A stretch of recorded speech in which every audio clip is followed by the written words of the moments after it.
bowl is over here. Okay. Now, you must go to the kitchen, and on the table there is a brown casserole that has some corn in it, cornmeal in it. Can you find it? We're going to make an Indian pudding, and it was called Indian pudding simply because it was a gift from the Indians. We didn't know a thing about eating here when we came, Stephanie. Nobody knew a thing about it. When the European came, we didn't know what to do. Thank you. Perfect. And let's see if we can find a measuring cup. All right. So we learned all of these dishes from the Indians, except lemon and orange peel. That came from the islands of Florida, I think you called it. Or was that Jordan's remark? It was mine. Oh, was your remark? Yeah. This is also the wisecracker who came up with cold cuts for Christmas. All right, we want 1 cup of cornmeal into our bowl. Indian meal, it was called in the old days because it came from the Indians. And then we want to add 2 eggs. We'll just pour this in right away. 2 eggs. And let me find my recipe here. I don't want to mix everyone up. I'm having enough trouble with remembering things as it is. We want 1/4 of a cup of sugar. Here, throw that in, please. And you want to add 1/2 cup of, where is the molasses? That's not on here. Where is the molasses? Here it is. 1/2 cup of black molasses. Pour it right in. And you'll need to scrape that out. Do you do much cooking at home? Yeah. Do you? Good. Here, you want to scrape that out? Okay. So we have cornmeal, the molasses, the sugar. Now we need 1/4 of a cup of butter. We've melted this. In it goes, friend. And I step back and see what's next. We need some salt. Now you won't need much because this is very, very rich. You'll see how rich. We just want a pinch of salt. There we go. And 1/4 teaspoon of baking soda. There it is, okay? How much is 1/4 teaspoon? Let's see what you think. Come on, get right over here so we can see. How much is 1/4 teaspoon? That'll blow the lid right off the building. All right, let's try that. That'll only blow up 1 floor. That's fine. You're terrific. Okay, that's fine. Just throw that in the sink, love. I'll take the spatula. We can mix it up. You want to mix? Go to it. It doesn't look very good yet, does it? No, it really doesn't. But it's going to look great. I need a casserole. In the old days, you baked this in a pot. And it takes 6 hours to make. Can you believe that? 6 hours. Okay, come on, man. Whip it up. Oh, that's better. Now we're getting some action here. Stand back, Stephanie. Okay, fine. Now, to that we want to add, that's great. To that we want to add 3 cups of hot milk. There we go. You want to put that in the sink for me? Thank you. 3 cups of hot milk, and then this will be put into our baking casserole, which is about 2 quarts. That is to say, the casserole holds 2 quarts. Would you hand me that and get the lid off of it? This? That's the one. Okay. Here we go. And do you think this is going to set up like pudding? Doesn't look like it. Doesn't look like it, she says. All right. Your constant optimism is a joy to all young people, Stephanie. I love it. Okay, now, we put that in a 400-degree oven, a very hot oven, you see, until it begins to boil in the pot. Then we take it out of the oven, and we stir it up, and we add another 3 cups of hot milk. Now you're thinking, this will never set up. Smith's really over the edge this time. 1 cup of cornmeal, 6 cups of milk, 2 eggs, molasses, baking soda, and a shot of salt. Got it? What did we miss? Oh, we missed the butter, 1/4 cup of butter. And a little bit of white sugar, too. 1/4 cup of that. There. Was this the butter? That was the butter. That's what we melted ahead of time, right. Okay, so we'll put this in the oven now. Turn the heat down to about 275 and let it sit for 6 hours. Now, this was not what they called hasty pudding. This was pudding. I mean, I've got one in the oven for you. Hasty pudding could be made in a hurry, just cornmeal, and then you poured, the other wonderful thing about American cooking, you poured a bit of maple syrup on it. Here's one. Here's one. Oh, you're going to love this. Ian, will you put this block out right beside the orange and lemon peel? Right on the counter in front there? Okay, all right. Stephanie, will you close the... I think I'm going to keep these guys. Will you close the oven door? Put it right out in front there on the counter, please, son. Terrific. Oh, watch it. This is hot. Now, let's see what happened. Let's get a wooden spoon. Thank you. Are you ready to look? See if this is set up? Are you in an optimistic mood? No? She's certainly honest, though. All right, look what we have. We have a wonderful, wonderful pudding. It's like tomato soup. Tomato soup? I'm sorry? Undone chocolate. It looks like undone chocolate, she says. I get 1 vote for tomato soup, 1 vote for undone chocolate. I'm leaving, kids. I'll see you Tuesday. All right? You're on your own. It's a live show. Goodbye. I'm kidding. I'm kidding. All right. We'll let that sit, and we'll get back to it in a little bit. I want to get another dish started that for me is just fascinating. There's something called, find a bottle of maple syrup over there, will you? Can you get that open? I never can, Ian. I bet you're tougher than... All right, all right. Now, okay, if someone would bring me a plate of snow, here's what happens. Let me show you what you do. I have a candy thermometer in this, and what, this is really hot, love. Watch it, there it is. I've cooked down the syrup until it registers about 275 on the candy thermometer so that it forms what we call a string. If I hold this long enough, watch now, what'll happen? You see, it starts to string. See it? See the string fall off the end? Isn't that fascinating? Like wax. Yeah, it's interesting. Well, now this is what the kids used to do in the old days in the colonies. May I have a plate of snow? Run over and get me some snow, Ian. I'm sorry that I don't have enough snow outside for all of us to run out in the snow tonight, but I don't think that's going to be a difficult thing. Now, this is what they used to do. The kids would go out, fix this up so you can hold on to this. The kids would go out in the snow, and you take a spoon, you cook this down, then take a spoon. You just trickle some in the snow. Here, let me move this up here for you. Okay, that's it. Trickle some, just a little, run one circle. Don't go all over the place yet. Won't be able to pick it up. Okay, let me demonstrate my great prowess at doing this, you see. Bless you. There you are. Just put a little circle. You can do some little trickly pattern. You want to try one, 70? See what you can do with this. Something artistic now, pessimist. Pessimist artistic, no. Something. All right. Now, those will cool for a bit. And in a very short time, you can pick them up from the snow. Absolutely wonderful thing. The only part, I warn you that when this cools and it's time to chew one, you may lose your fillings because it sticks. Oh, does it stick. But this was candy that was common in Vermont, in the New England states, a long time ago, 1740, something like that in America. Wonderful.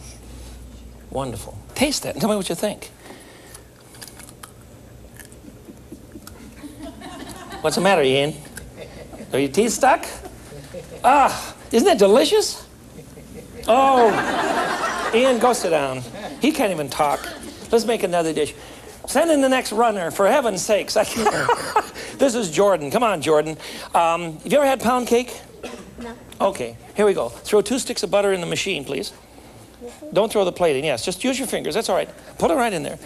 And you and I need to get some sugar. Sugar. Here we are.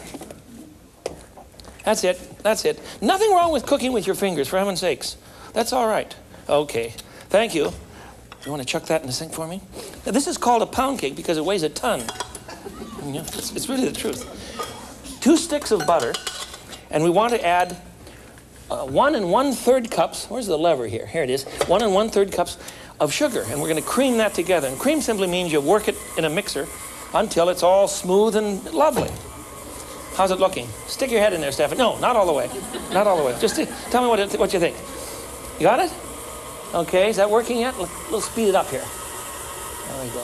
Oh, if you have a neat mixer. Can you imagine what went on in the old days? Mom would stand there and whip this stuff. No wonder she wasn't working outside the home.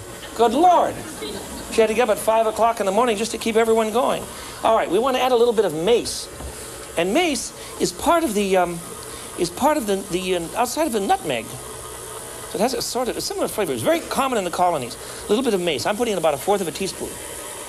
In we go. Now we have to add eggs. 1 at a time. We're going to add 5 eggs to make a pound cake. You guys like to crack eggs, or do you trust yourselves? 1. You want to throw one in? Go ahead. 2, 3. Hey, you're pretty good. 2 more, kiddo. This is great. I keep thinking that I'll hire this gal, but I'm afraid she's going to criticize my cooking. Give me 1 more. There we go. And pretty soon we're going to smell the odor of Christmas Eve that goes by. This recipe came from Williamsburg in 1754. So it's an oldie. All right, now we're going to put in 2 cups of flour. And normally I would sift that in. But I'm not going to stand here and sift right this minute. That's looking good. That's looking good. This is a wonderful dish. You ready? Watch it there, fella. That's where you want to sift it in a little slow, you see. 2 cups of flour. Let me give you the whole recipe now. 2 sticks of butter. We creamed that, remember? And then we added 1 1/3 cups of sugar. A 1/4 teaspoon of mace. That's just a little bit of mace. And then we added 5 eggs, 1 at a time. And now we'll put this in very slowly. 2 cups of flour. And there's nothing in this, you see, to make it rise, is there? There's no yeast, baking powder? No? Pardon? The eggs will make it rise, the butter. And watch what happens. But it's supposed to be very heavy, you see. Tell me when you think that looks right, Jordan. What do you think? Me? What do you mean? Yes, you. What do you think? Is that it? That looks good to me. That looks good to me. Can you give me a rubber spatula, Jordan? Okay. And we'll need... See how smooth the batter is? Let me get that out of here for you so we can investigate that. Oh, we have to move the dentist's surprise here. There we are. We'll catch up with all of those things later on. And we need a baking dish, or baking pan, I should say. We'll grease the baking pan. Now, these are things that you can do for Christmas and all of your friends can help you with. I want you to be able to cook. But when you cook that candied peel, be sure and have Mom and Dad help, because you have to cook the syrup so that it's good and rich. That'll be about 235 degrees. That's very hot. You'd really burn yourself completely if you did that, if you spilled it on yourself. All right. Put the old batter into the pan. Now, look, it's going to really fill up the pan. This is going to be rather heavy. And in the old days, Martha Washington. You know Mrs. Washington? You know her? You do? No. Great.